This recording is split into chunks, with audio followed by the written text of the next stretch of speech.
Čo chvíľa tu máme sviatky Veľkej noci a viem, že mnohé z vás už teraz riešia, čo môžu počas týchto sviatkov jesť a čo radšej nie, ak si sledujú váhu alebo sa snažia schudnúť. Teraz vám dám také 3 tipy, ktoré ak dodržíte, veľmi elegantne cez tieto sviatky prejdete a nebudete mať výčitky, že ste sa prejedli alebo naopak, že ste si nedali to, na čo ste mali práve chuť. Prvý tip.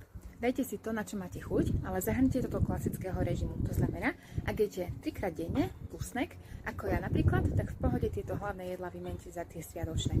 To znamená, vždy sa držte počtu porcií, len si tam dajte jedlo, na ktoré máte aktuálne chuť. K tomu sa vzťahuje druhý tip.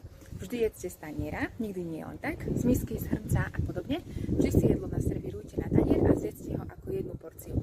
Tým sa vyhnete zobkaniu medzi jedlami.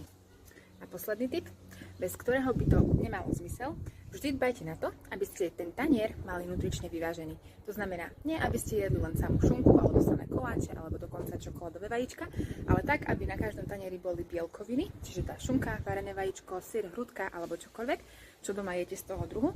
K tomu nezabudnite na zeleninu pri každom jednom chode. Dajte si pokojne aj sacharidy, napríklad chlieb, ak zvyknete takto jesť počas sviatkov, a pokojne prihoďte aj zákusok alebo koláčik. A ešte jeden bonusový tip vám dám. Ak by ste tieto porcie neodhadli a predsa len by ste sa cítili po nich ťažko, môže sa stať, pretože všeobecne ide o ťažšie straviteľné jedlá, odporúčam si po jedle urobiť prechádzku, v žiadnom prípade nesadať alebo neľahať si na gauč. Nezabudnite, že takéto sviatky tu nemáme počas celého roka, tak nie je dôvod obávať sa a nedopriať si to, na čo máte práve chuť. Verím, že s mojimi tipmi to zvládnete ľavou zadnou. Dajte mi vedieť do komentára, či sa vám tieto tipy hodia a či ich vyskúšate. Krásne sviatky Veľkej noci vám prajem.